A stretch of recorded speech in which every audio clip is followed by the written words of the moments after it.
शेतकरी मित्रांनो नमस्ते।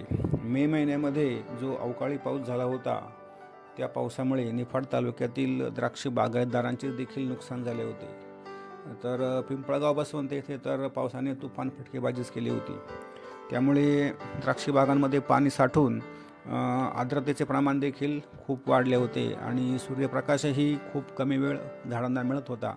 त्यामुळे द्राक्ष बागायतदारांचे म्हणणे आहे की द्राक्ष बागांचे देखील नुकसान झालेले आहे।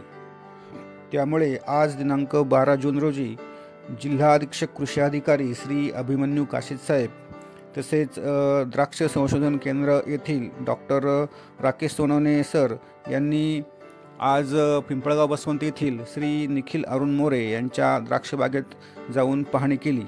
त्याचप्रमाणे यावेळी श्री निखिल अरुण मोरे यांनी पावसामुळे आणि आर्द्रतेमुळे आपल्या बागेचे कसे नुकसान झाले आहे हे सविस्तरपणे सांगितले। तर पाहूया निखिल मोरे काय म्हणत आहेत। नमस्कार, मी निखिल अरुण मोरे, राहणार पिंपळगाव बसवंत रानमाळा। आता आपण नानासाहेब पर्पल या प्लॉटमध्ये उभे। तर याची खरड छाटणी साधारण 1 एप्रिल रोजी आपण केली होती। तर यानंतर या रानमाळ्यामधल्या बेल्टमध्ये एकाच दिवशी साधारण 1 ते 1.5 तासामध्ये 130 ते 35 मिलीमीटर पाऊस झाला। तर या ज्या कलर व्हरायटी आहे किंवा बाकीच्या थॉम्सन असेल, सुधाकर असेल, तर यांना मागच्या वर्षीपासून करप्याचा जास्त प्रादुर्भाव वाढला आहे, जेणेकरून रेग्युलर स्प्रे घेऊन पण तो कंट्रोल मिळत नाही आहे।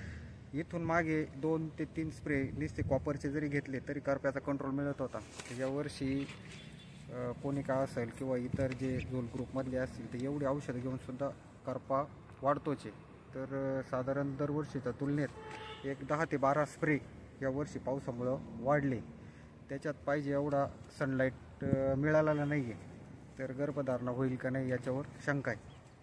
यानंतर पिंपळगाव बसवंत येथील द्राक्ष बागायतदार तसेच यशवंती कृषी सेवा केंद्राचे संचालक श्री प्रमोद कोंडाजी मोरे यांनी देखील आपले मनोगत साहेबांसमोर आणि शास्त्रज्ञांसमोर व्यक्त केले। मी प्रमोद मोरे, पिंपळगाव बसवंत रानमाळा। इथं आपलं यशवंती कृषी सेवा नावाने पेस्टिसाईडचं शॉप आहे। तर यावर्षी बेमोसमी पावसामुळं बरेच औषधं थोडे जास्त प्रमाणात लागले, तरी पण त्याच्यात करपा, डावणी हे थोडंफार प्रमाणात आहेच रोग ते, आणि भरपूर खर्च पण शेतकऱ्यांचा याच्यामुळं वाढला गेला आहे। मागील वर्षाची विक्री आणि चालू वर्षाची विक्री याच्यामध्ये काय फरक जाणवतो? हो, मागील वर्षाच्या विक्रीपेक्षा यावर्षी जास्त विकला गेला माल, करप्याकरता, बुरशीनाशक, सर्व बुरशीनाशक करता। म्हणजे साधारणपणे यावर्षी शेतकऱ्याला किती खर्च जास्त करावा लागतोय? तो एकरी तरी 25 ते 30 हजार रुपयापर्यंत 1 एकरसाठी? 1 एकरसाठी, हो, कारण त्याला औषधं एकदमच चांगल्या क्वालिटीचे मारावं लागतं। ठीक आहे, धन्यवाद।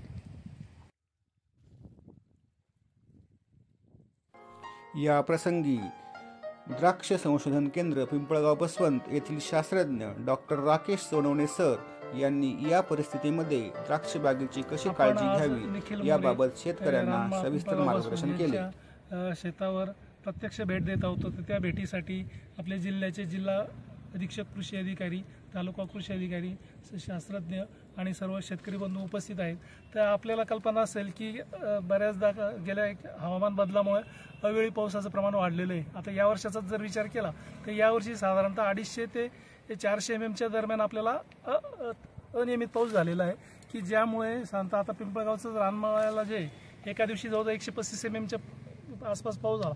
तर याच्यामुळे परिणाम काय झाला शेतकऱ्यांच्या मध्ये, रोगाच्या बाबतीत म्हटलं तर रोगामध्ये करपा रोगाचा प्रादुर्भाव वाढायला लागला, की जेणेकरून आपल्याला करप्यासाठी फारशी काळजी घ्यावी लागत नव्हती। परंतु यावर्षी या अवेळी पावसामुळे आपल्याला जवळजवळ 7 ते 8 स्प्रे एक्स्ट्रा घ्यावे लागलेले आहे, आणि त्यामुळे ज्यांच्या सपकेन झालेले आहेत किंवा उशिरा सपकेन झालेले आहे अशांची जर कोवळी पानं असेल तर तिथे पानाची वाढ झालेली नाही। त्याच्यामुळं आणि इतर बाबी ज्या आहेत तर सूक्ष्म घडणे काय झालं, आता छाटणी होऊन जवळजवळ 2 महिने एप्रिलमध्ये आपण खरड छाटणी घेतो किंवा अर्ली घेतलेली असेल तर जवळजवळ 45 ते 50 दिवसाचा कालावधी झालेला आहे आणि आपल्याला 30 ते 60 दिवसाच्या दरम्यान सूक्ष्म घड निर्मिती ही होत असते आणि सूक्ष्म घड निर्मितीमध्ये आपल्याला विपरीत परिणाम होण्याची शक्यता आहे. कारण काय होतं, गेल्या महिन्याभरात मे महिन्यामध्ये पूर्ण पाऊस असल्यामुळे आपल्याला पुरेसा सूर्यप्रकाश उपलब्ध झालेला नाही, त्यामुळे काळी पक्वता जी आहे ती देखील पूर्णपणे झालेली नाही.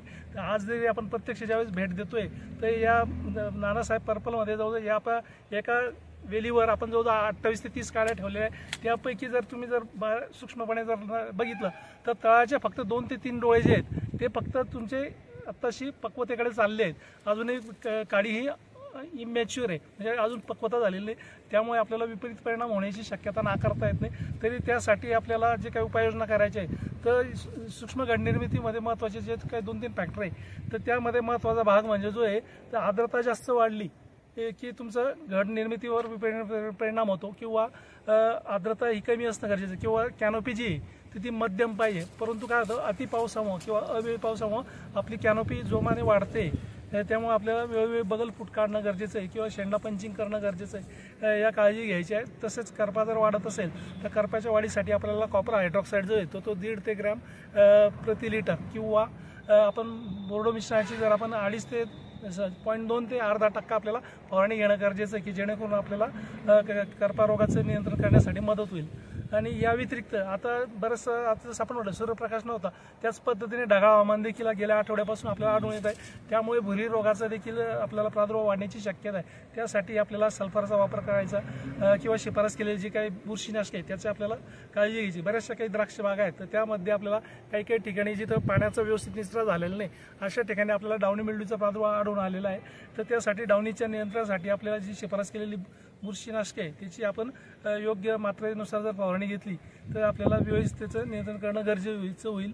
परंतु यात असं होतं की जरी अवेळी पाऊस झाला तर यामुळे आपल्याला घड निर्मितीवर परिणाम तर होणारच आहे, परंतु पीक संरक्षणावर देखील आपल्याला जवळजवळ डावणीच्या बाबतीत 4 ते 5 फवारण्या वाढलेल्या आहेत. त्याच पद्धतीने करप्यासाठी देखील 7 ते 8 फवारण्या वाढल्या आहेत. त्यामुळे आपल्याला उत्पादन खर्च देखील वाढलेला आढळून येत आहे. त्यासाठी यासाठी आपल्याला वेळोवेळी जे मी उपाययोजना सांगितल्या तर त्याची आपण वेळीच काळजी घ्यावी की जेणेकरून आपल्याला जे काही करपाचं नियंत्रण करता येईल किंवा सूक्ष्म घड निर्मिती होण्यासाठी आपल्याला या उपाययोजना करणं गरजेचं आहे. तर अशा पद्धतीने आपण सर्व शेतकरी बांधवांनी उपाययोजना करावी ही विनंती. धन्यवाद सर.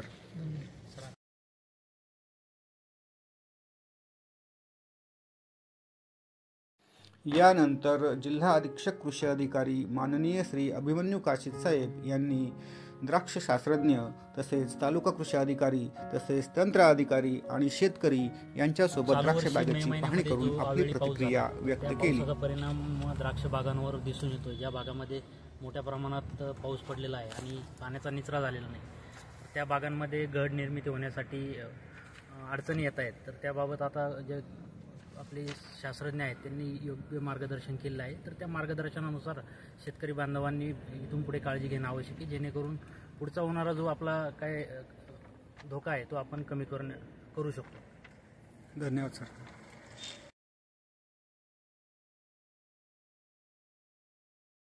या भेटीच्या प्रसंगी पिंपळगाव येथील द्राक्ष बागायतदार निखिल अरुण मोरे, द्राक्ष बागायतदार प्रमोद कोंडाजी मोरे तसेच द्राक्ष बागायतदार प्रवीण कोंडाजी मोरे उपस्थित होते. तसेच तंत्र अधिकारी नाशिक श्री विठेकर साहेब, तालुका कृषी अधिकारी निफाड श्री पवार साहेब, त्याचप्रमाणे मंडल कृषी अधिकारी पिंपळगाव बसवंत श्री वाकचौरे साहेब, तसेच सहाय्यक कृषी अधिकारी सोनवणे साहेब, जायबाई साहेब आणि वैष्णव साहेब उपस्थित होते.